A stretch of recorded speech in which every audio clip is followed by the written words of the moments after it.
할렐루야, 반갑습니다.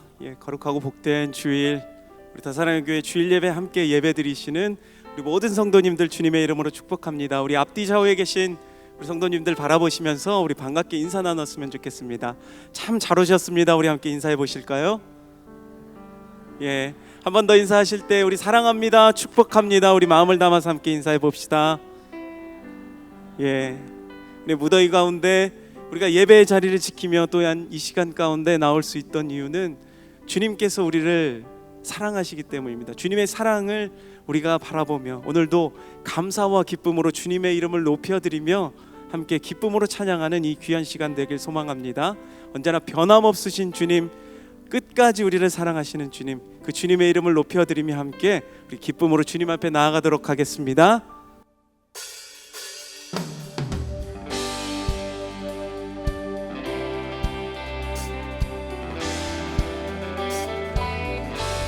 우리 함께 박수치며 주님을 찬양하며 나아갑시다.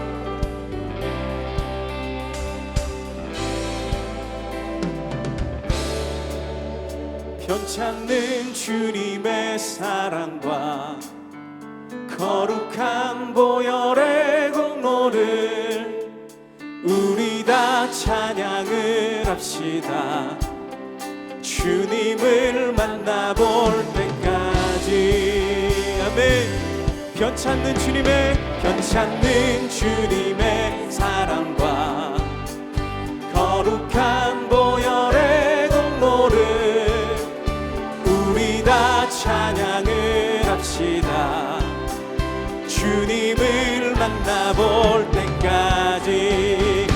예수는 우리를 깨끗게 하시는 주시니 그의 피 우리를 눈보다 더 희게 하셨네. 우리를 깨끗게 합히는 영원한 생명의 물일세. 생명의 구원을 받은 자, 우리가 하나님 찬양을 합시다. 아멘. 예수는 우리를 깨끗게 하시는 주시니 그의 피 우리를 눈보다 더 희게 하셨네. 주님의 거룩한 보혈을 날마다 입으로 간증해 담대히 싸우며 나가세. 천국에 들어갈 때까지. 예수는 우리를 깨끗게 하시는 주시니 그의 피 우리를 눈보다 더 희게. 한 번 더. 예수는 우리를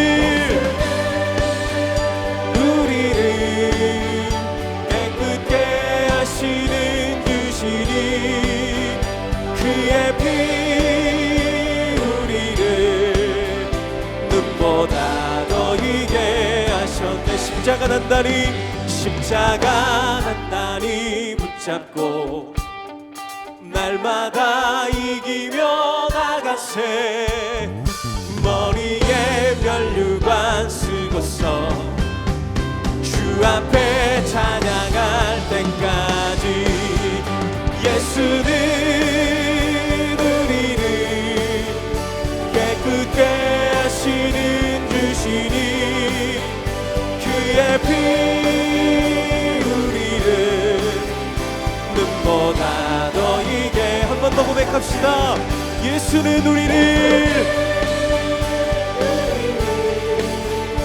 깨끗게 하시는 주시니 그의 피 우리를 눈보다 더 희게 하셨네. 내가 매일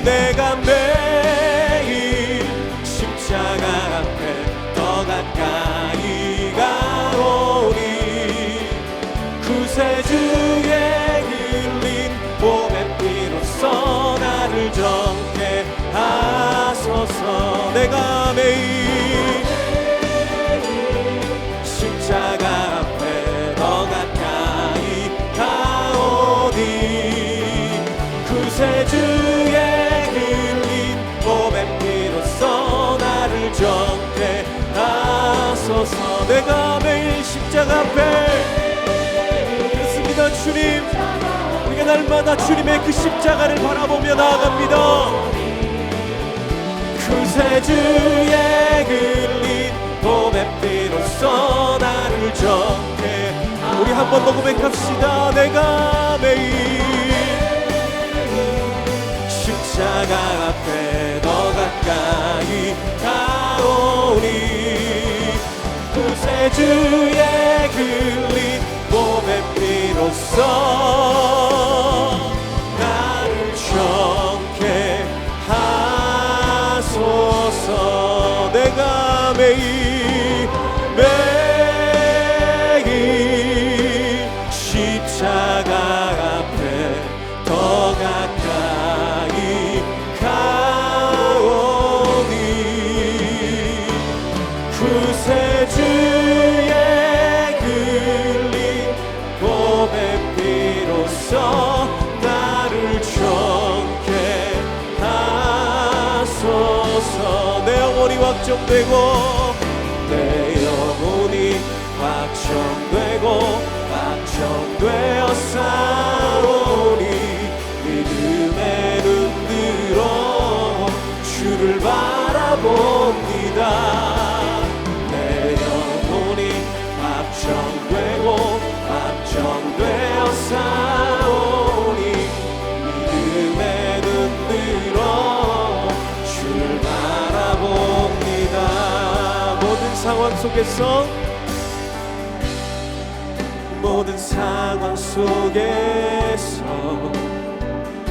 주를 찬양할지라 주를 찬양할지라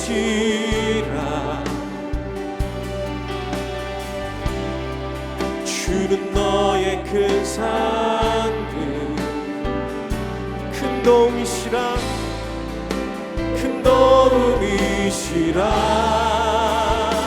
내 주의 얼굴 구할 때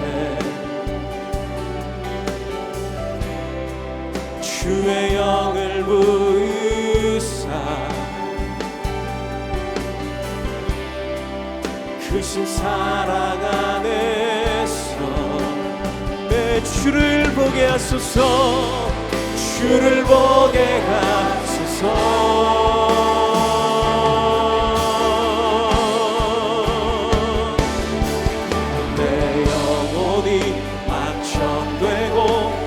확정되어 싸우니 믿음의 눈 들어 주를 바라봅니다.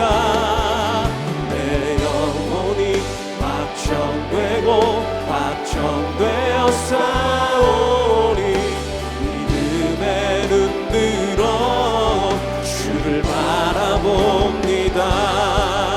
주를 찬양할 때 주를 찬양할 때 주의 나라 이미 맹대 주의 영원한 나라 주 보게 하소서.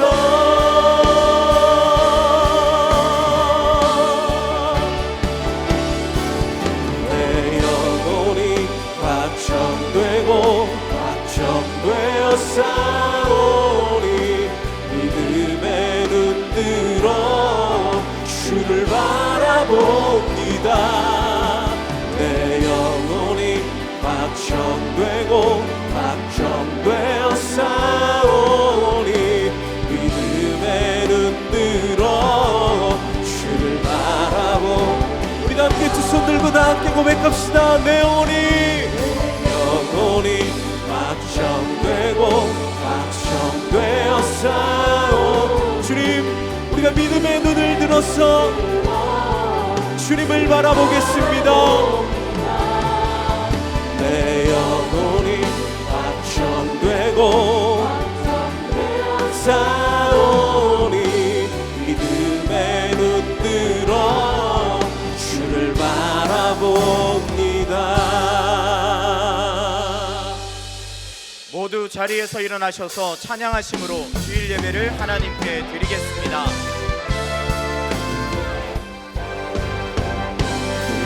그가 주의 참일 나라 한없는 은혜 찬양할까 영광을 떠나 이 땅에 오신 죄를 지신 구주 예수 주의 십자가 내게 말하네 영원이나 용납했네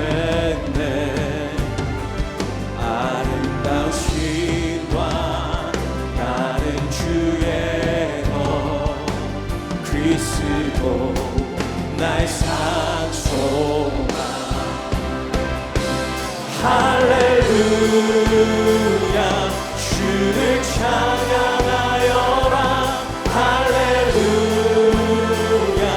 자유케 하셨도다 죄의 저주 끊으시 주께 구원이 있도다 주 예수 나의 상소망 할렐루야 주를 찬양하여라 할렐루야 자유케 하셨도다 죄의 저주 끊으신 주께 구원이 있도다 주 예수 나의 상소망 그리스도 나의 상소망 당신은 나의 상소망 아멘.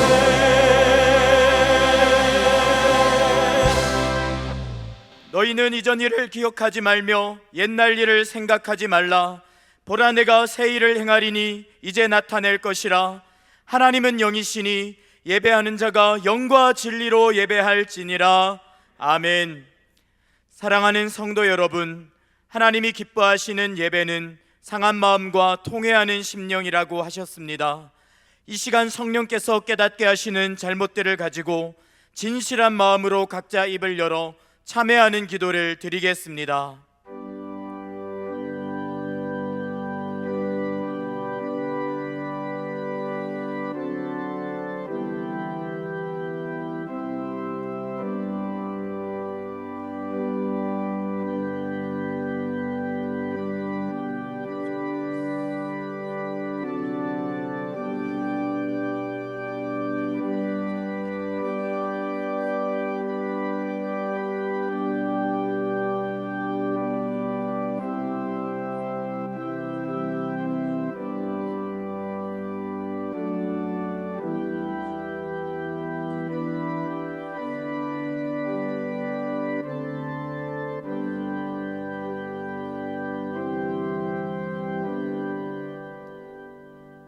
우리가 우리 죄를 자백하면 우리의 죄를 사하여 주시는 주님 감사합니다. 이제는 우리가 법 아래 있지 아니하고 은혜 아래 있기 때문에 더 이상 죄가 우리를 주관치 못하는 줄 믿습니다.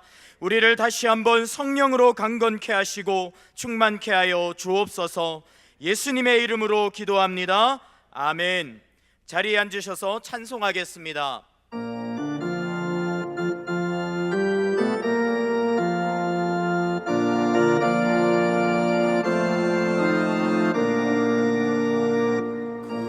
주를 아는 이들 찬송하고 찬송하세 마음과 뜻과 힘 다하여 경배들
주재하시고 만유의 주가 되신 여호와 하나님 아버지, 은혜와 사랑을 감사합나이다.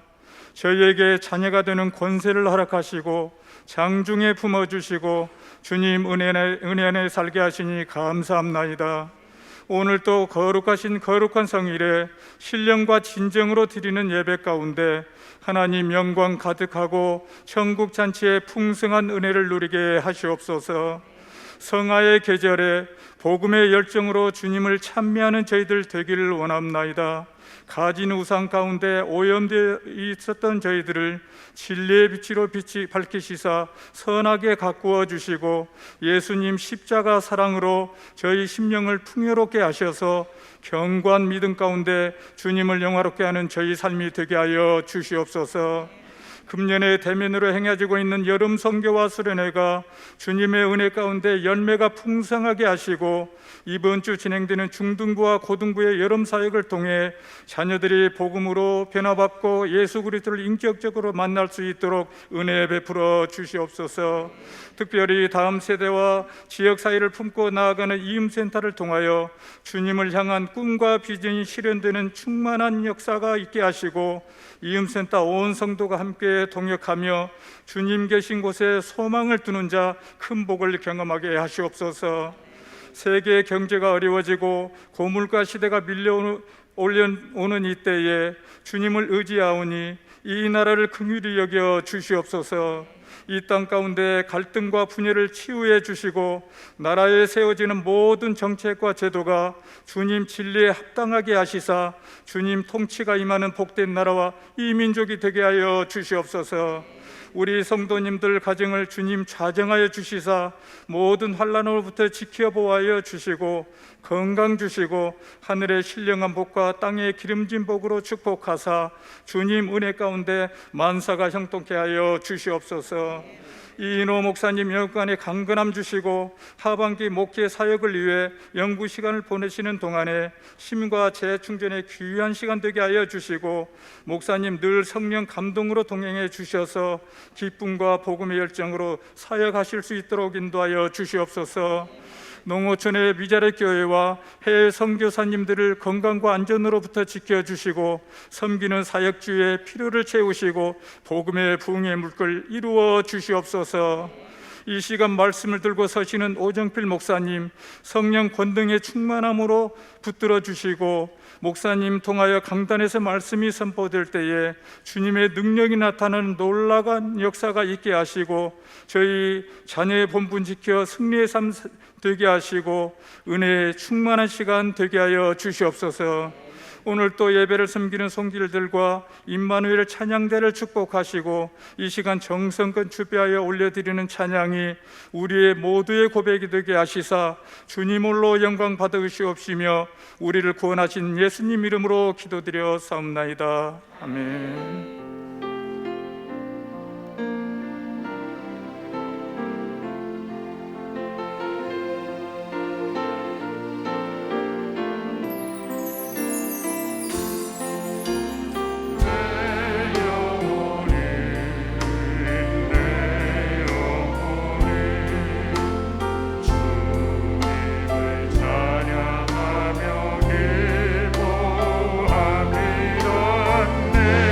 내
더사랑의 교회 예배에 참여하신 모든 분들을 주님의 이름으로 환영합니다. 새로 오신 분은 예배가 끝난 직후 3층 새가족실에 오셔서 등록해 주시면 감사하겠습니다. 온라인으로 새가족 등록을 하실 수 있습니다. 교회 홈페이지 메뉴 중 온라인 새가족 등록 안내를 클릭하신 후 설문지를 작성하시면 가등록이 됩니다. 가등록 후 담당 교역자의 등록 신방을 받으시면 정식 등록교인이 됩니다. 오늘 새가족방 강의는 일과입니다.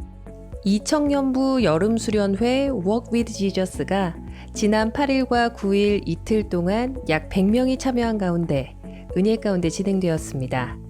또한 미래준비팀 여름성경학교가 계속 진행되고 있습니다.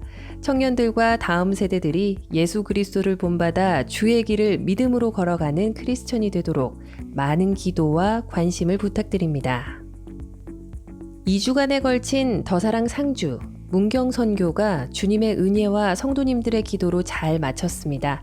농촌 지역의 복음화와 교회의 부흥을 위해 기도를 부탁드립니다. 기도하면 응답된다와 함께하는 수요 한마음 기도회가 은혜 가운데 진행되고 있습니다. 기도의 비결을 배우고 기도의 실습에 성도님들의 많은 참여를 바랍니다. 금요 비전 기도회가 8월 5일부터 4주 동안 더 새롭게 하소서라는 주제로 매주 금요일 저녁 8시에 진행됩니다. 기도로 준비해 주시기 바라며 자세한 내용은 주보 4면을 참조해 주시기 바랍니다. 하반기 성장반 훈련생을 모집합니다. 모집 과정, 지원 자격 및 신청 방법 등 자세한 내용은 주보 광고 3번을 참조해 주시기 바랍니다. 이번 주에는 청소년부 수련회 및 중국 선교부 여름 수련회가 있습니다. 특별히 중등부에서 수련회 봉사자를 모집하고 있습니다. 성도님들의 많은 섬김과 기도와 후원을 부탁드립니다. 이음학교 정기 후원 봉투가 각 층 로비에 비치되어 있습니다. 온라인 이체가 어려우신 성도님께서는 정기 후원 봉투를 사용하시기 바랍니다. 이정범 집사, 조성분 권사의 장남 이재훈 형제와 보메이 자매의 결혼식이 금주 토요일 오후 5시 2라운지 서울대점에서 있습니다. 엣지 있는 성경 통독, 해외 랜선 단기 선교 참가 모집, 이음학교 미디어 교육을 위한 중고품 기증, 교역자 및 교우 동정은 주보를 참조해 주시기 바랍니다. 할렐루야. 예배의 자리에 나오신 우리 성도님들을 환영합니다. 옆에 분들과 인사로 교제하겠습니다. 사랑합니다. 축복합니다. 사랑합니다. 축복합니다. 주일 예배에 처음 오신 분들을 기쁨으로 환영합니다. 등록을 하시거나 안내를 받기 원하시는 분들은 예배 후 3층 새가족 등록실로 오시면 필요한 안내와 도움을 받으실 수 있습니다. 기도하면 응답된다와 함께하는 수요 한마음 기도 학교가 은혜 가운데 진행되고 있습니다. 기도 응답을 경험하는 자리에 성도님들의 적극적인 참여를 부탁드립니다. 이번 주 금요일부터 주일까지 중등부와 고등부 여름 수련회가 교회에서 진행됩니다. 청소년 자녀를 두신 부모님께서는 자녀들이 참석해 주실 수 있도록 안내해 주시고 도와주시기 바랍니다. 복음으로 충만한 시간이 될 수 있도록 기도해 주십시오. 이음학교 미디어 교육을 위한 중고품 기증을 받고 있습니다. 주보 3면에 광고를 참고해 주십시오. 오늘 우리에게 주시는 하나님의 말씀은 신약 성경 유다서 1장 3에서 4절 말씀입니다. 짧습니다. 합독하겠습니다. 사랑하는 자들아, 우리가 일반으로 받은 구원에 관하여 내가 너희에게 편지하려는 생각이 간절하던 차에 성도에게 단번에 주신 믿음의 도를 위하여 힘써 싸우라는 편지로 너희를 권하여야 할 필요를 느꼈노니 이는 가만히 들어온 사람 몇이 있음이라. 그들은 옛적부터 이 판결을 받기로 미리 기록된 자니 경건하지 아니하여 우리 하나님의 은혜를 도리어 방탕한 것으로 바꾸고 홀로 하나이신 주제 곧 우리 주 예수 그리스도를 부인하는 자니라. 아멘. 이 시간 선임 목사님으로 교회와 이음 행정 및 목회 지원을 담당하고 계시는 오정필 목사님께서 말씀 전해 주시겠습니다. 네.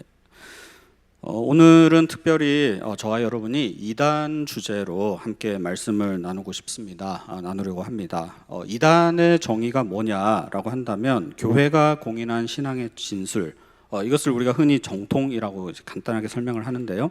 이 정통을 거부하고 고의로 일탈한 주장을 우리가 이단이라고 합니다.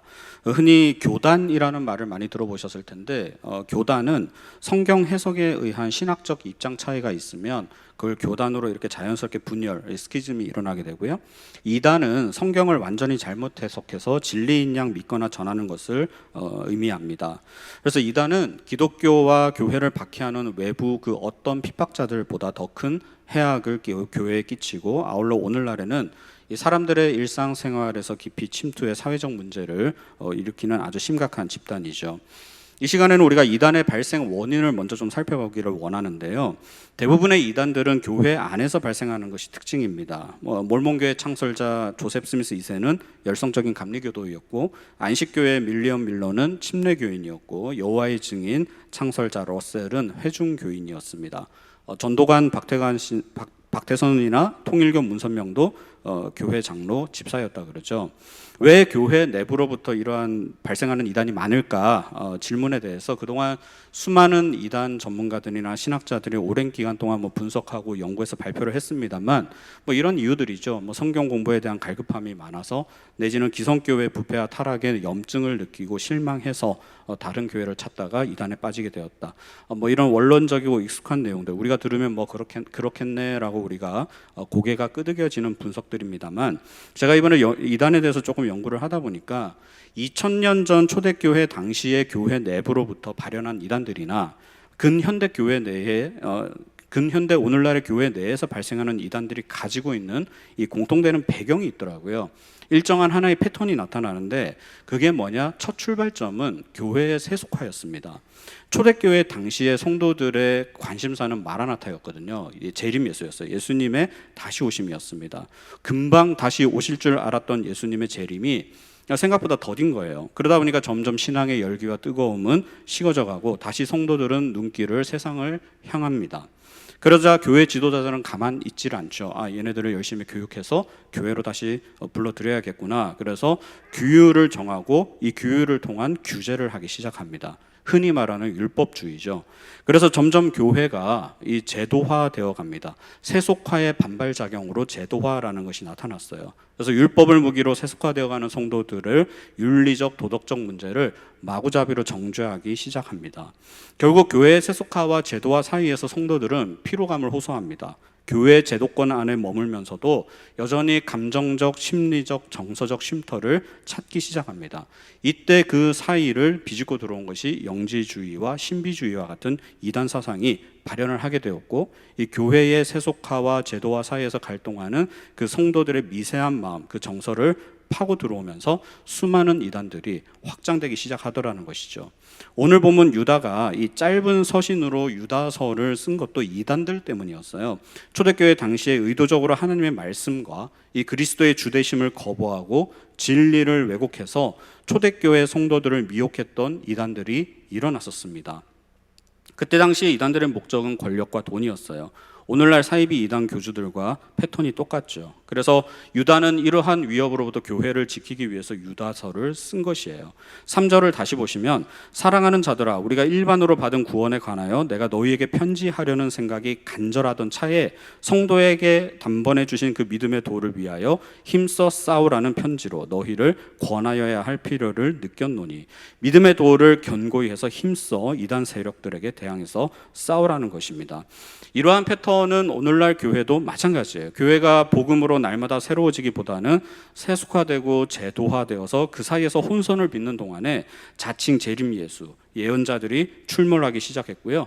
전통교회, 기성교회에 지치거나 소외된 성도들에게 혹할 만한 사조들이 나타나기 시작하면서 이단들은 창궐하게 되었습니다. 그래서 이들이 무기로 삼는 것이 바로 때를 지정하고 그때의 종말이 임한다라고 주장하는 시한부 종말론, 또는 이 시한부 종말론이 조금 유행이 지났다 싶으면 14만 4천 명 안에 들어가야 한다라는 조건부 종말론, 그래서 14만 4천 명의 이 조건부 종말론은 우리가 신천지만 뭐 이렇게 주장한다라고 오해를 하는데, 사실은 시한부 종말론을 주장하는 여호와의 증인이나 하나님의 교회나 제7 안식교도 이 14만 4천 교리를 주장하고 있습니다. 그러니까 무슨 말이냐, 이단들의 패턴은 다 고만고만하다라는 거예요.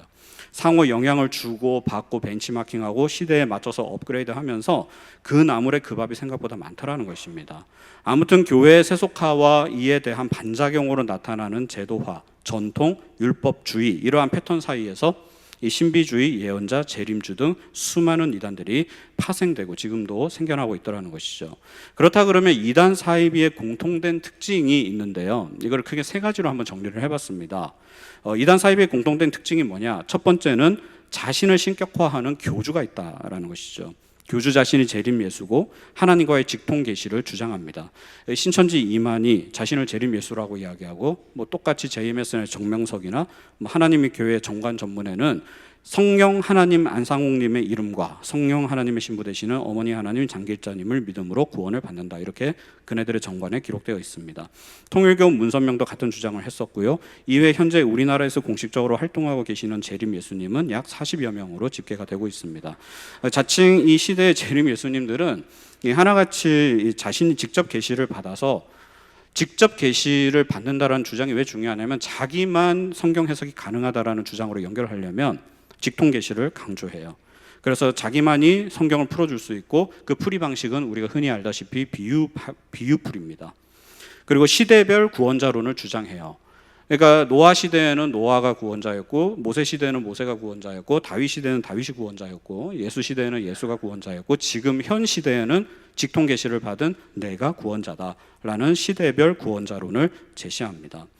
두 번째, 이 이단 사이비의 공통된 특징 중에 하나는 뭐냐? 종말론 마케팅이 정말 탁월해요. 이 사람들은 두려움과 호기심에 이 종말에 관심이 참 많죠. 1992년 10월 28일 국내에서 있었던 휴거 난동 사건, 뭐 웬만한 분들은 다 아실 거예요. 이 시한부 종말론 소동을 기억하는 분들이 있을 것입니다. 근데 이 시한부 종말론은 비단 한국 이단들만의 주제는 아니에요. 초대교회 당시로부터 미국의 대표적인 이단들에 이르기까지 지금도 시한부 종말론은 모든 시대, 모든 지역에서 있어 왔습니다. 이단 전문가 탁질 부산 장신대 교수님은 얼마 전에 7월에 이번 달에 출간한 가스라이팅과 이단이라는 책에서 시한부 종말론의 뿌리를 둔 대표적인 이단을 간략하게 소개를 하고 있는데요. 첫 번째 뭐냐? 제7일 안식일 예수 재림교회. 이 단체는 1844년 10월 22일에 종말의 때가 있을 거다라고 창설자 윌리엄 밀러가 주장하다가 그 와중에 죽었습니다. 그래서 이어 등장한 이대 지도자 엘렌 화이트가 전임자 밀러가 주장했던 1844년 10월 22일의 종말은 있었다라고 이야기를 해요. 그러니까 우리가 모르는 사이에 예수님이 쓰고 왔다 쓱 가셨다라는 거예요. 그러면서 예수님이 다시 그러니까 이 땅에 오셨을 때 우리가 모르는 사이에 와서 뭘 했냐? 인베스게이팅, 그러니까 수사, 증거를 수집하고 네가 뭐 잘못했는지 그러한 증거를 수집하고 증거물들을 다 취합해서 하늘에 올라가셔서 지금은 심리 중이다, 조사 심판 중이다. 그래서 수사 중이다라는 거예요. 그래서 우리 선임자가 이야기했던 그날의 종말은 있었다, 거짓이 아니었다라고 주장을 하고 있고요. 또 다른 미국계 기독교 이단 여호와의 증인도 이 창교자 찰스 러셀이 1874년, 1914년 이렇게 두 번 종말의 때를 주장했는데 두 번 다 불발되었습니다. 1914년은 뭐 우리가 잘 알다시피 1차 세계대전이 있었던 해잖아요. 그러니까 아마 뭐 종말과 같았겠죠. 그래서 그게 편승해서 두 번째 주장을 했는데 그 와중에 또 러셀도 죽었습니다. 세 번째, 한국에서는 대표적인 이단이 하나님의 교회 세계복음 선교 협의회가 대표적인데 이 단체는 88년, 99년, 2012년 세 번 제시를 했어요.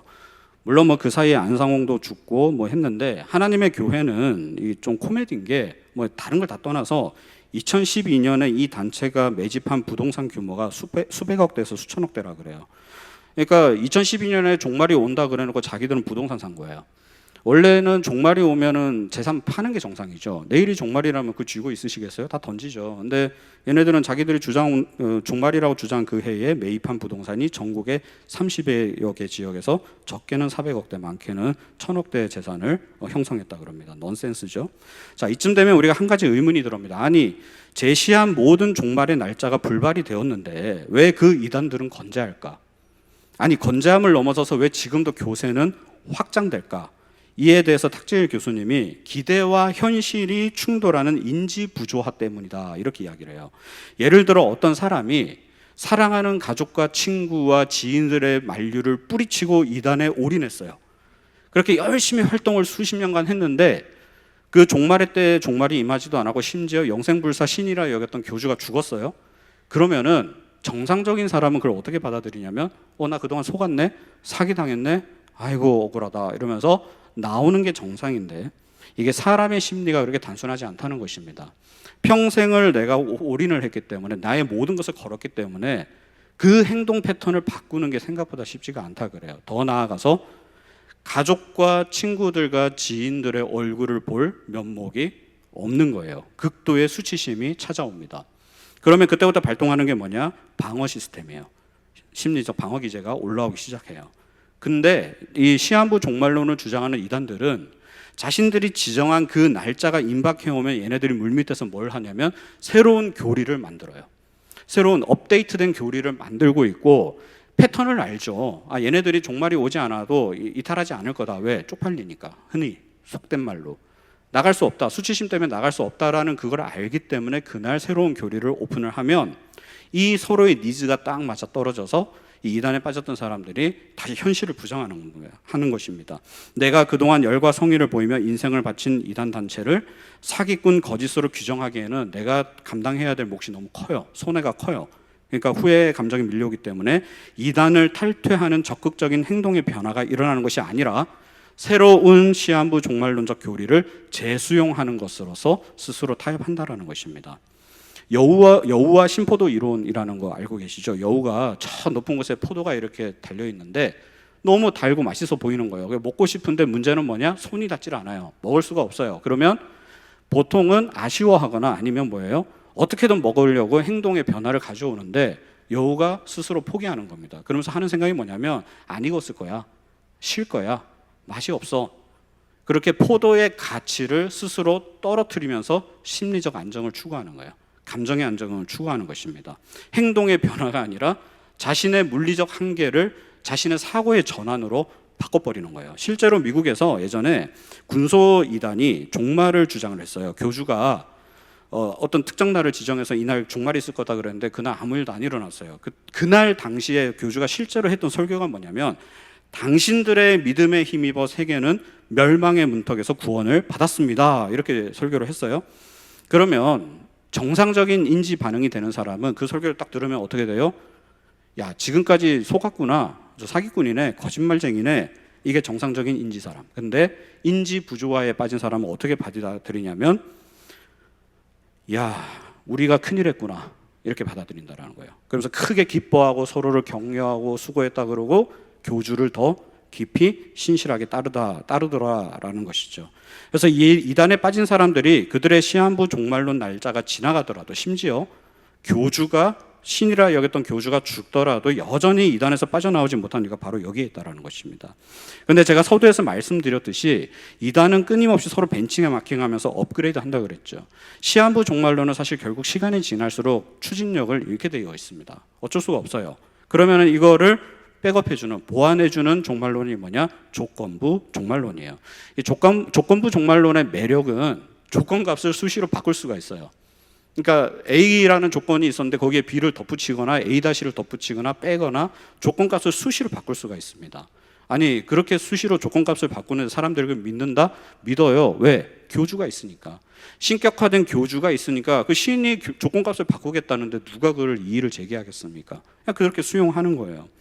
우리 정통교회는 하나님의 기록된 말씀인 교회의 정통적인 신앙 고백을 우리가 수정할 수 없죠. 그런데 직통계시를 받은 교주는 그 자체가 신격화되어 있기 때문에 성경뿐만이 아니라 자신이 주장했던, 과거에 주장했던 그런 교조나 교리를 쉽게 바꾸더라라는 것입니다. 14만 4천 명이 채워지면 종말이 오고 구원받는다, 구원의 날이 임한다라고 주장했던 신천지가 2018년에 공식적으로 20만 명이 넘어갔어요. 곤란해졌겠죠? 근데 전혀 문제가 되지 않습니다. 왜요? 조건값 하나가 더 붙으면 되니까.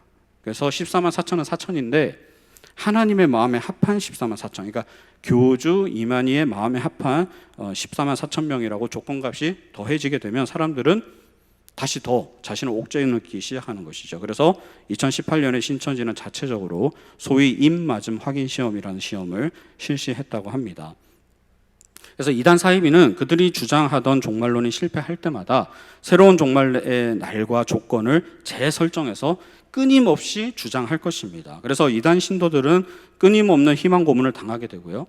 이 새롭게 업그레이드되는 종말의 조건을 충족하기 위해서 교주들에게 억압당하고 억눌린 채 14만 4천 명 그 조건값에 들기 위해서 무한 경쟁을 하기 시작하는 것이죠. 가정, 직업, 친구 모든 것을 다 내던져버리고 파멸의 늪으로 빠져드는 것입니다. 우리가 가진 기독교와 교회도 종말론적이죠. 저희도 종말론적인데 저희가 믿는 올바른 성경적 종말론은 삶을 억압하거나 여러분들을 공포로 짓누르거나 하지 않습니다. 오히려 우리의 삶을, 우리의 앞선 삶을, 미래를 더 풍성하게 만들죠. 우리가 소망하는 건 뭐예요? 주님 다시 오실 그날을 소망하며 매일매일 기쁨과 감사가 넘치도록 만드는 것이 기독교적 종말론입니다. 그리고 종말의 때를 준비하기 위해서 우리는 힘써 때를 얻든지 못 얻든지 예수 그리스도를 전하면서 구원의 은혜와 감격을 이웃들과 함께 나누는 것이 건강한 종말론이다라는 것이죠. 아울러 웨스트민스터 신앙 고백에 따르면 최후의 심판은 반드시 있지만 그 날은 그 누구도 모른다라고 분명히 하고 있습니다. 이 재미있는 사실은 이러한 이단들의 종말론적 마케팅은 홈쇼핑에서 적극 활용이 되고 있습니다. 여러분들이 홈쇼핑 이렇게 보시면 자주 보시는 자막이 뭐냐면 마감 임박이에요. 깜빡깜빡하죠? 번쩍번쩍해요. 뭐예요? 시한부 종말론.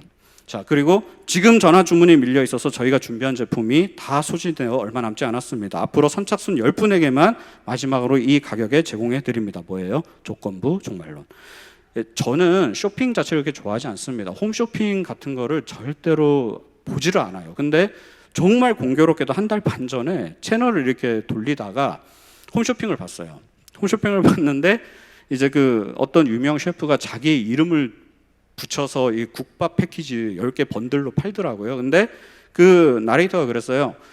49,900원에 마지막 10분만 모시겠다고 해도 제가 그거 샀다는 거 아니에요. 진짜 처음이자 마지막으로 홈쇼핑을 했는데 한 달 반 전에 그 국밥 10개 패키지를 49,900원에 그 가격에 샀는데 한 달 반 동안 한 개 먹었어요. 한 개. 나머지는 어디 있는지도 모르겠습니다. 충동 구매죠. 여튼 이 시한부 조건부 종말론 그 마케팅이 진짜 강력하긴 해요. 안타까운 건 뭐냐? 정통교회가 가르치는 성경적 종말론은 우리에게 그 어떤 대가 지불도 요구하지 않습니다. 명품 중에 명품이에요. 근데 이것에 대해서 사람들은 그냥 시큰둥해하고 자신의 전 인생과 재산과 인격을 다 갈아놓고 끊임없이 희생과 헌신을 요구하는, 그래놓고도 두려움에 벌벌 떨어야 하는 이 가짜 종말론에 왜 사람들이 관심을 가지고 거기에 현혹되는지 너무나 안타까운 현실이다라는 것이죠. 세 번째, 이단 사이비의 공통된 특징은 비유풀이를 통해 사람의 심리를 조작합니다. 이단 사이비는 그 성경 공부의 핵심이 비유풀이라 해도 과언이 아니에요. 이단에 빠지는 사람들의 정서와 심리라는 책에서 이 저자 유현철 박사님이 이단들이 비유풀이를 통해서 세뇌시키고 사람들의 심리를 조작한다 이렇게 이야기를 합니다. 기성교회 성도들의 경우는 저와 여러분이 만약에 비유풀이를 접하잖아요. 신선해요. 이게 딱딱 뭐가 아구가 맞아 떨어지니까 수학 공식처럼 뭐가 통쾌해요. 교회는 맨날 이게 뭔가 어렵게 설명한 것 같은데 여기만 오면 명쾌해요. 그도 그럴 것이 단어 하나로 1대1로 주장하기 때문에 그렇습니다. 비유는 이건 뭐 이단이다 신학이다 그게 아니라 국어적 지식만 있어도 우리가 이건 괜찮은데 비유는 말 그대로 비유예요. 어떤 어려운 얘기를 쉬운 일상적인 얘기로 빗대어서 설명한 걸 비유라 그래요. 그러면 여러분들이 비유라는 스토리를 접하실 때는 뭘 생각하시겠어요? 비유의 단어를 집착하시겠습니까? 아니요. 이 의미하는 원래 교훈이 뭔지를 먼저 생각하죠. 무슨 이야기를 비유로 설명했냐? 교훈과 이야기를 먼저 접근을 할 거예요. 근데 비유에 사용된 단어에 접근하잖아요. 그러면 거기서부터 오류가 발생하는 거예요. 어떤 사람은 어려운 이야기를 사과에 빗대어 이야기할 수도 있고 어떤 사람은 똑같은 이야기를 배에 빗대어 이야기할 수 있는 거잖아요. 비유니까. 근데 사과를 해석하거나 배를 해석하면 다른 해석이 돼버리는 거예요. 같은 이야기를 하고 있는데. 그래서 유현철 박사님이 저서에서 무슨 이야기를 하냐면 공중화장실이라는 단어를 우리가 비유적으로 해석하면 공중에 떠 있는 화장하는 뜨개용 실이라는 뜻이라는 거야. 그게 가능하다는 거야. 이게 단어적 접근이에요. 공중 화장실을 의미하는 바는 저와 여러분 다 알죠. 모두가 공통되게 이용할 수 있는, 그죠? 그 배설을 할 수 있는, 공통되게 이용할 수 있는 목적으로 만들어진 게 공중 화장실이라는 건 저와 여러분은 알잖아요. 근데 그걸 단어적으로 접근하면 공중에 떠 있는 화장하는 뜨개용실, 이렇게 해석이 가능하다라는 거예요. 왜 이단 사이비들은 이런 단어에, 비유풀이의 단어에 집착을 할까? 간단하죠. 그래야지만 교리를 입맛대로 조정할 수 있으니까, 그리고 교주를 신격화할 수 있으니까. 그리고 기성교인들은 답답해하거나 잘 모르는 부분을 딱딱 풀어주니까 그러한 심리적 카타르시스에 젖어들고 이단에 빠지게 되더라는 것입니다. 자, 지금까지는 우리가 교주가 존재하는 사이비 이단에 대해서 살펴봤는데요. 교주가 존재하지 않는 이단이 있어요. 이 신격화된 교주가 존재하면 경우 우리가 좀 쉽게 접근할 수 있는데 교주가 없어요. 그리고 우리가 주장하는 교리나 이런 신앙적 전통과 뭔가 비슷해 보여요. 그래서 심지어 몰몬교나 여호와의 증인이나 안식교 같은 경우에는 미국에서는 하나의 교단으로 인정을 받고 있습니다. 카리스마적 교회라 그래가지고 하나의 교단으로 인정을 받고 있고, 우리나라에서도 류광수 다락방이나 김기동의 기실론이나 이초석의 예수중심교회나 버곡수의 기쁜 소식 선교회 등도 기성교에서 주장하는 내용과 유사한 지점이 생각보다 많이 있습니다. 그래서 왜 이단이지? 뭐가 다르지? 이런 혼란이 있을 수가 있는데, 간략하게 살펴보면요. 첫 번째, 예수 그리스도 후기 성도교회, 몰몬교라 그러죠. 이 몰몬교는 하나님의 계시가 아직도 계속되고 있다, 현재 진행형이다라고 주장을 하면서 자신들이 만든 몰몬경이 성경과 더불어서 4대 경전으로 공인하고 있습니다. 성경만을 읽어서는 영원한 복음을 발견할 수 없는데, 왜냐하면 성경은 오염되었기 때문에 불완전하고 불충분한 구원 안내서라는 거예요. 그래서 이를 회복한 사람이 몰몬교의 창교자 조셉 스미스 2세다 라고 주장을 하고 있습니다. 그리스도는 하나님의 첫째 아들로서 성부 하나님 또는 아담 신이 마리아와 동침해서 태어난 첫 번째 아들이 예수고, 예수는 이 땅에서 여러 여자들과 결혼 생활을 하며 자녀를 많이 두었다, 이런 주장을 하고 있어요. 두 번째, 여호와의 증인입니다. 한국에는 1912년에 들어왔는데요. 여호와의 증인은 예수 그리스도가 이미 재림했다라고 주장을 해요. 그래서 여호와의 증인들만이 여호와의 왕국에 들어갈 수 있다라고 믿습니다. 이 세상은 마귀가 장악하고 있기 때문에 성도들은 이 세상과 철저하게 분리된 삶을 살아야 돼요. 물리적으로 분리를 추구합니다. 거짓말이죠. 이 땅에서 발붙이고 살면서 어떻게 이게 물리적으로 이게 가능하겠어요? 그러니까 여호와의 증인도 자신의 교리에 충실하다 그러면 자살이 답인데, 그러지는 않고 그냥 심적으로만 그냥 자기들이 선별적으로 물리적으로 분리를 추구하죠. 그래서 우리가 흔히 알듯이 뭐 국기에 대한 경례를 거부한다든지 징집 거부한다든지, 심지어 그 심각한 상해를 입어서 수혈이 필요한데 그 수혈을 거부한다든지. 왜? 오염된 거니까. 그래서 사회적 문제를 일으킵니다.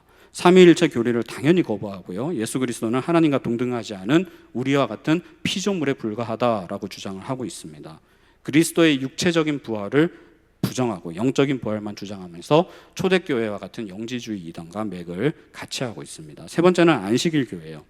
이 안식일교 창시자 윌리엄 밀러는 1843년 3월 21일에서 44년 3월 21일 사이에 세상에 종말이 온다, 이렇게 예언을 했고, 그때 당시에 12만 명의 성도들이 뉴욕주에서 재림을 기다렸는데 당연히 불발로 종결되었습니다.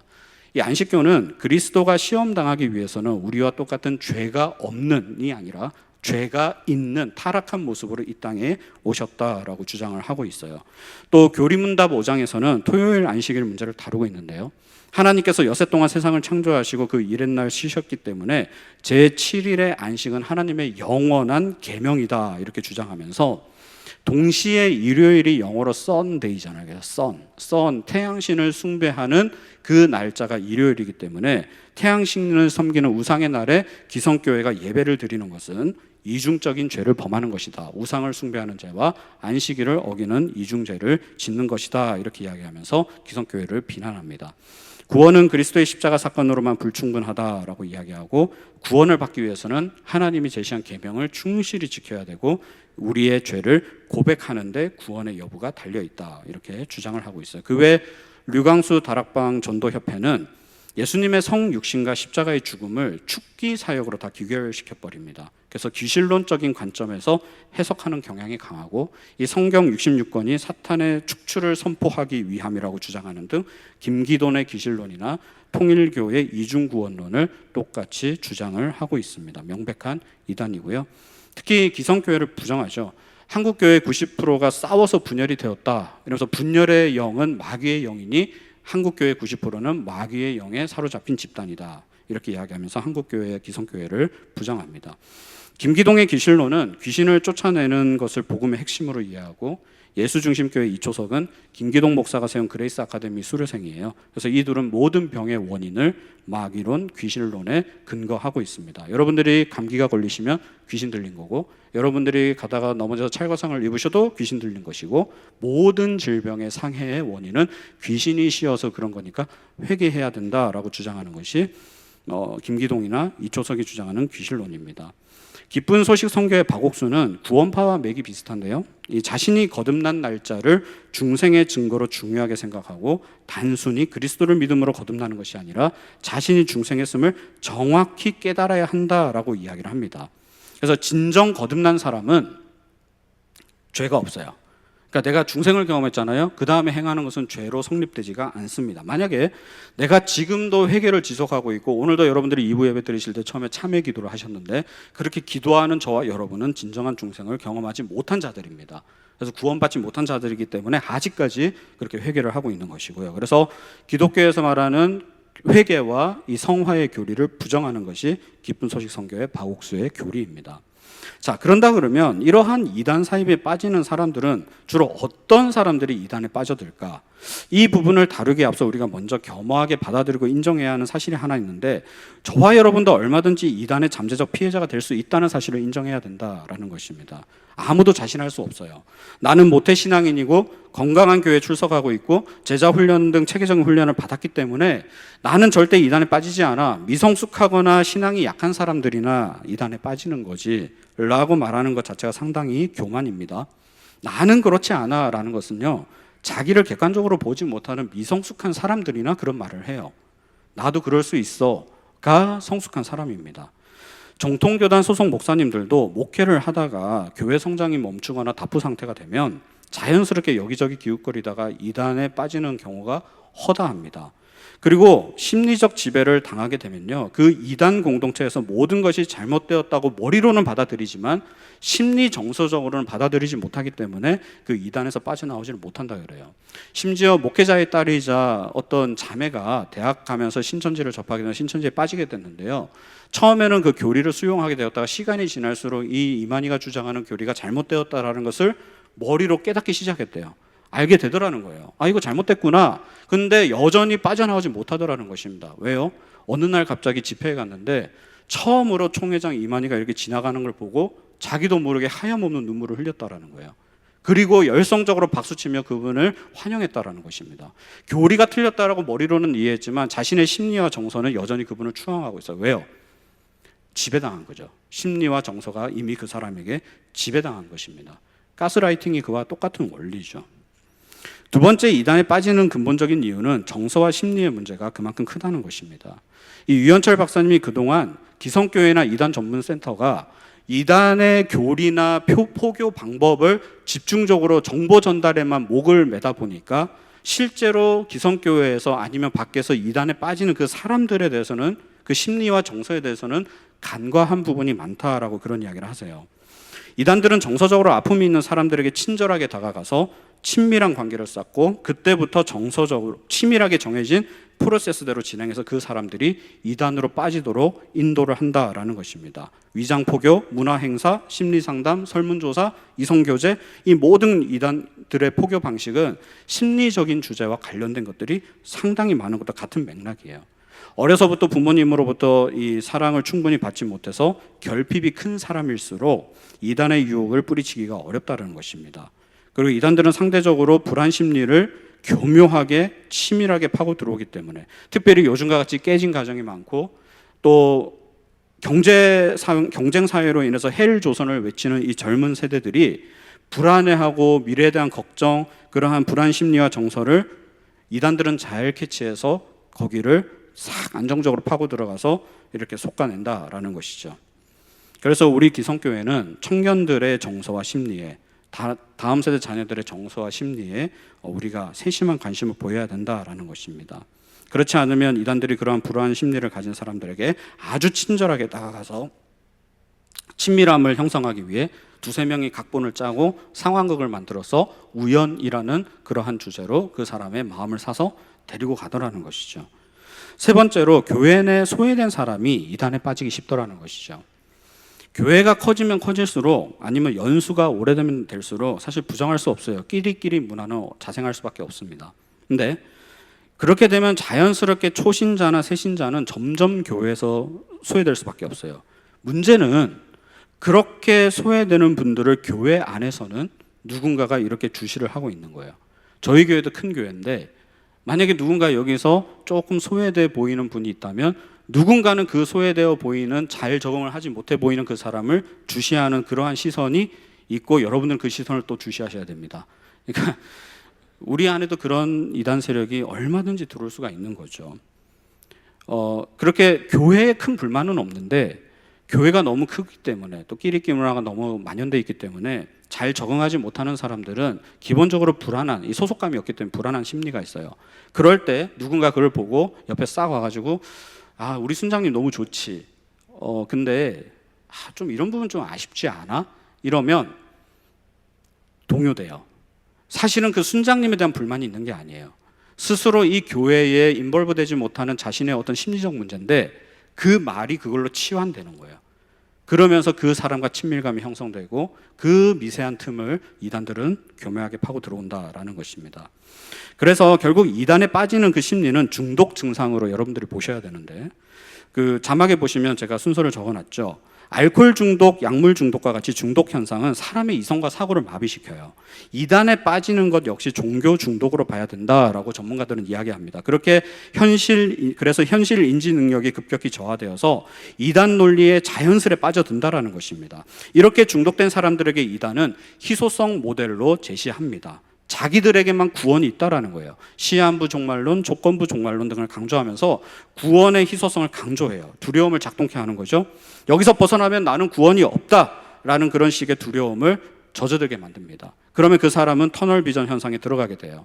여러분들이 자동차를 운전하고 가시다가 터널에 순간 쑥 들어가면 아무것도 안 보이죠. 그러다가 뭐만 보여요? 터널 건너편에 출구만 미세하게 보여요. 마찬가지로 터널 비전 현상에 들어가게 되면 이 사람들은 이미 교주만을 바라보기 시작하는 거예요. 나에게 구원의 희소성을 가져다 줄 수 있는 유일한 용도자 교주만을 바라보면서 끊임없이 달려가더라는 것입니다. 그렇게 되면 뭐예요? 교주는 그 심리를 캐치해서 보상 독점 구조로 가는 거예요. 내가 너에게 영생을 베푸노라. 나 외에는 구원이 없도다. 이렇게 보상 독점 구조로 가게 되고요. 그 이단에 빠진 사람은 더 열광적으로 그 교주와 교리에 열광하며 충성하며 결국은 영적, 정신적, 육체적 학대를 당하게 된다라는 것입니다. 자, 그러면 우리가 해야 될 일이 뭘까요? 첫 번째는 이단에 빠졌던 사람들 또는 빠져 있는 사람들에 대해서 결코 정죄하지 말아야 됩니다.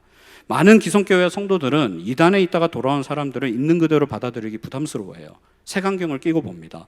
또 이단에 소속되어서 현재 활동하고 있는 분들을 막 정죄하거나 더 심하게 저주를 퍼붓기도 합니다. 그런데 그렇게 하시면 안 돼요. 우리가 분명히 해야 되는 것은 뭐냐면 그들 모두도 피해자고요. 우리도 잠재적 피해자라는 그러한 공통분모를 항상 가지셔야 됩니다. 그들을 가해자로 봐서는 안 돼요. 비난받아야 될 가해자는 이단 단체와 그 교주입니다. 잘못된 것은 거짓 교리와 거짓 포교를 일삼는 그들입니다. 이단에서 돌아온 사람들이 어쩔 수 없이 다시 이단으로 돌아간다 그러잖아요. 살기 위해서. 왜 그러냐면 아까 말씀드렸듯이 전 인생을 투자해서 올인했는데 거짓인 게 알게 됐어요. 나왔어요. 용기를 가지고 나와서 교회에 갔더니 차갑게 자기를 봐요. 가정에 갔더니 부모님이 자기를 싸늘하게 대해요. 그 사이에 친구들은 다 잃어버렸어요. 그러니까 정신적 공허함과 분열과 외로움과 수치심이 한꺼번에 몰려와요. 자살하겠다 이러다가 다시 돌아가는 게 낫겠다. 그래서 이단 교리는 이제 받아들이지는 않지만 자신의 심리적 안정을 위해서 다시 돌아간다 그러잖아요. 그 책임은 저희에게 있는 것입니다. 왜 그들로 하여금 결코 너의 잘못이 아니야 라는 말을 해주지 못해서 그들이 다시 이단에 발들이게 하는지 90% 이상이 다시 돌아간다 그러잖아요.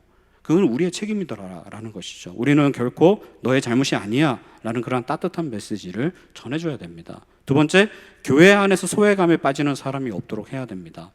이단에 빠지는 많은 기성교회 성도들이 소속감의 아쉬움으로 이단 세력에 발을 붙인다 그래요.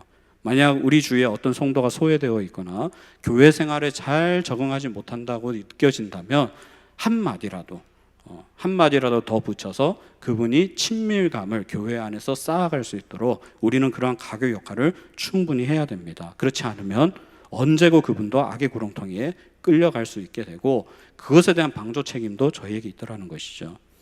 세 번째, 만약 가족 중에 누군가가 이단에 빠졌다면 전문가의 상담을 받으셔야 됩니다.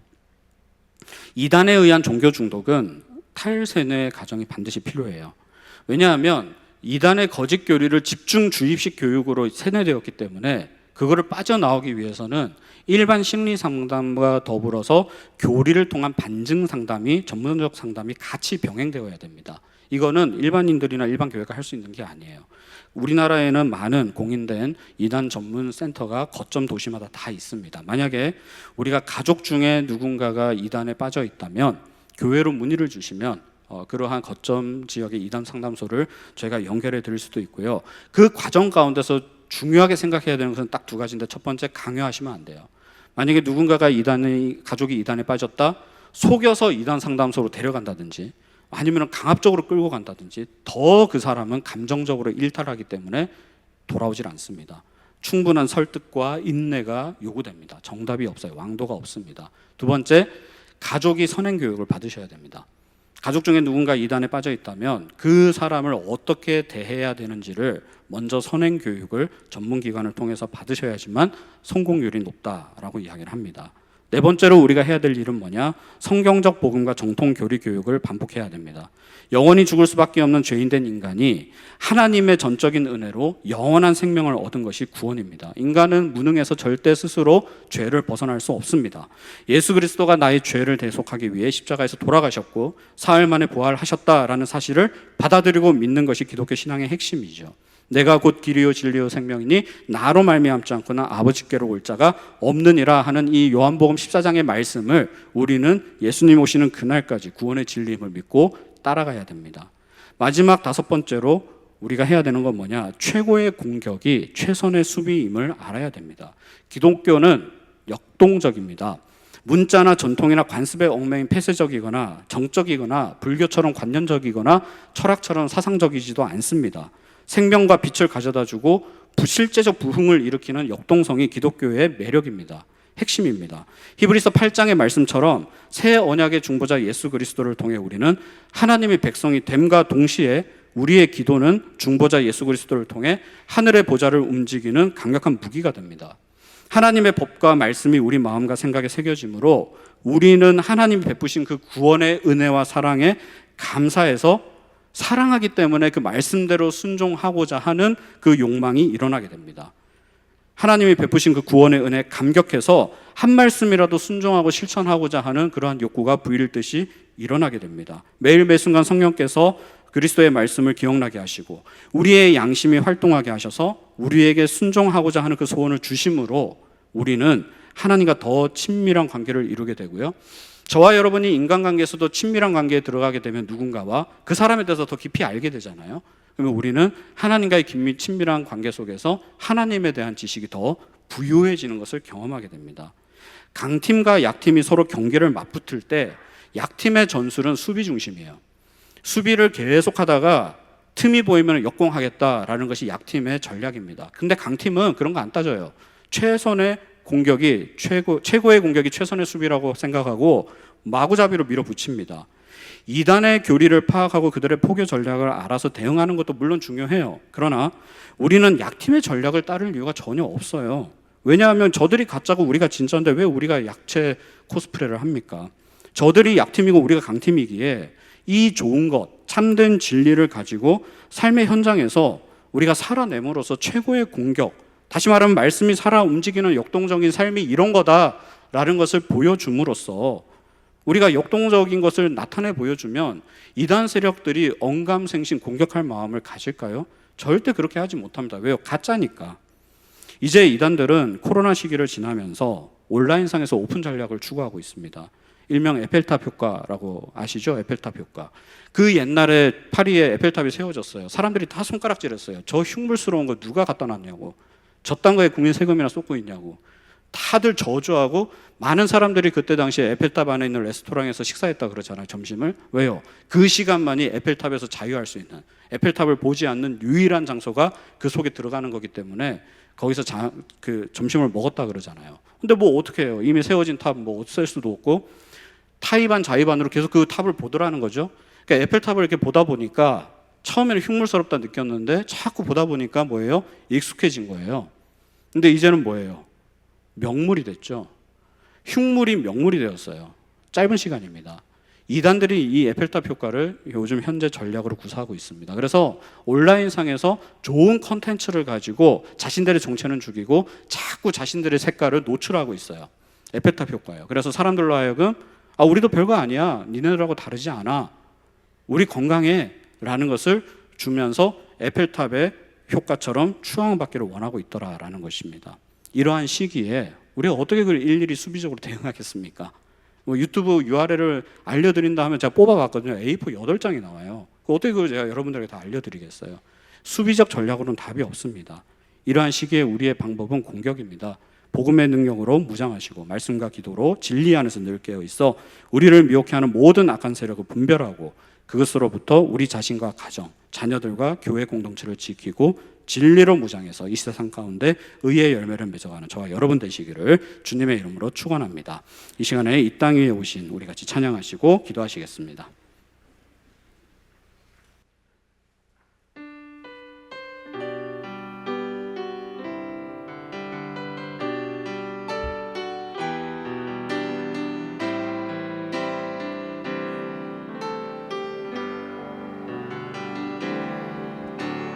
땅 위에 오신 하나님의 본체 십자가에 달리사 우리 죄 사셨네.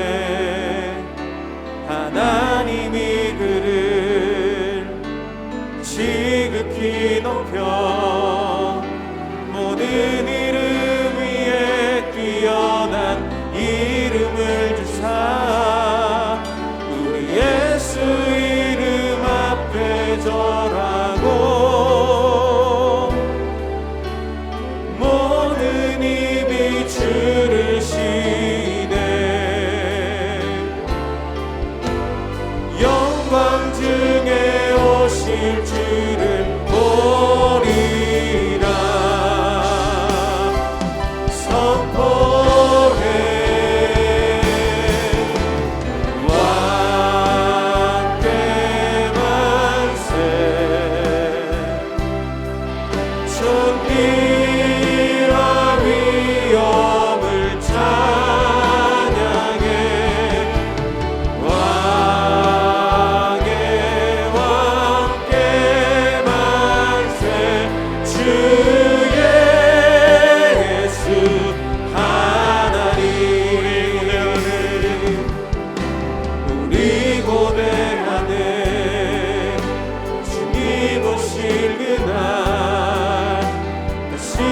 신왕의 영광 이 땅을 비추네. 사단의 권세는 주 앞에 무너져 생명과 진리의 주 권세 가장 높도다. 우리 예수 이름 앞에 절하고 모든 입이 주를 시네. 영광 중에 오실 주를 보리라.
기도 제목을 읽고 말씀을 생각하며 기도하겠습니다.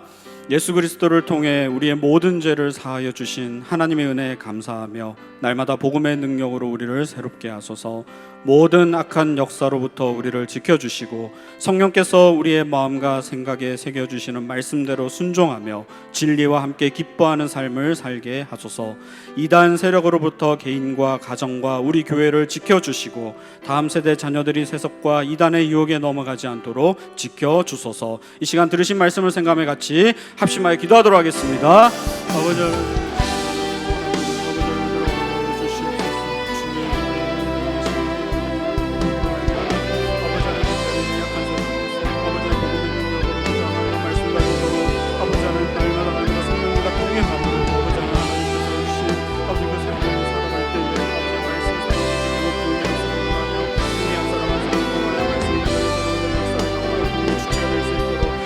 모든 악한 세력과 아버지 우리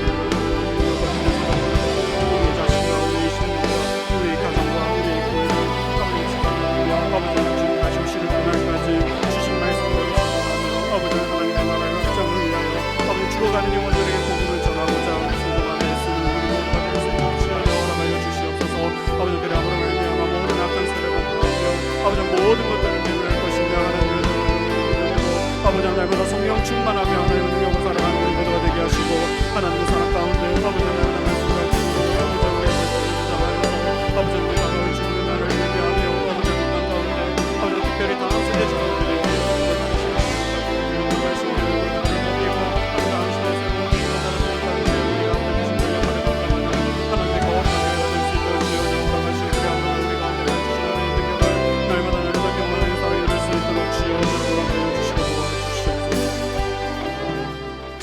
은혜와 사랑이 충만하신 하나님 아버지, 죄인 중에 개수였던 우리를 구원하기 위해 독생자를 보내시고 십자가에서 완전한 희생적 제사로 우리의 모든 죄를 사하여 주신 그 구원의 은혜와 감격을 가슴 깊이 새기며 오직 우리는 새 언약의 중보자이신 예수 그리스도로 말미암아 하나님께로 나아갈 수 있음을 믿고 이러한 진리에서 이탈하지 않으며 주님 다시 오시는 그날까지 굳건한 믿음과 영적 분별력을 우리에게 허락하여 주시옵소서. 성령으로 우리의 마음을 강건케 하사 말씀과 기도로 주님 앞에 나아가게 하시고 주님과 친밀한 교제를 나누고 우리의 삶을 온전히 하나님께 내어드림으로 사명자로서 우리의 호흡이 다하는 그날까지 역동적인 인생을 우리를 통해 삶의 자리가 말씀으로 변화되고 부흥의 주체로서 귀하게 쓰임받는 우리 모두가 되게 하여 주시옵소서. 특별히 사랑하는 가족이 이단에 빠져 아파하는 성도와 가정이 있다면 불쌍히 여기시며 가족들의 간절한 기도와 말씀 바람대로 속히 주님과 가족 품으로 돌아올 수 있도록 주여 은혜를 베풀어 주시옵소서. 이 시간 주님 앞에 귀한 예물을 올려드립니다. 우리의 모든 것은 주님으로부터 왔음을 믿음으로 고백하며 최고의 감사와 영광으로 정성껏 올려드리는 이 예물 주님 기뻐 받아주시고 오직 주님의 영광이 나타나는 귀한 사역에 사용되게 하여 주시옵소서. 11조와 감사와 성경금 한평 헌금으로 드리는 모든 손길들을 축복하시고 우리 모든 성도님들의 모든 생업과 가정과 삶의 터전과 자녀 위에 피로들을 공급하시고 채우심으로 넘치는 은혜와 축복을 경험케 하여 주시옵소서. 군복무와 해외 유학 출장 등 타지에 있는 사랑하는 주의 백성들을 눈동자와 같이 지켜보호하여 주시고 병상에서 신음하며 육신의 질병으로 힘들어하는 당신의 사랑하는 백성들을 회복시켜 주시옵소서. 감사드리며 우리를 원하신 예수님의 이름으로 기도합니다. 아멘. 준비하신 예물 하나님께 드리시겠습니다.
모두 자리에서 일어나셔서 유일한 진리이신 하나님께 찬양드리겠습니다.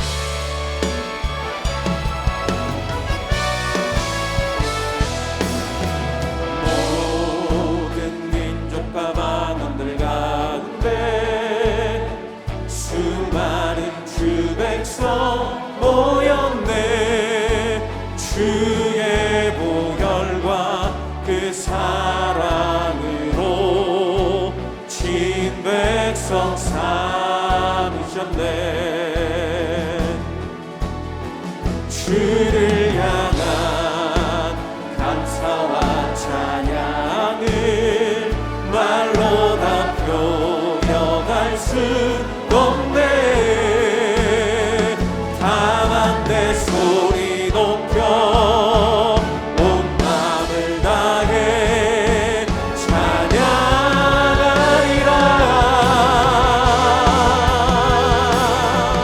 할렐루야 할렐루야 할렐루야 어린 양 할렐루야 할렐루야 주의 보혈 덮으사 모든 족속 모든 방언 모든 백성 열방이 모든 영광 모든 종비 모든 찬양 주께 드리네. 모든 찬양 주께 드리네.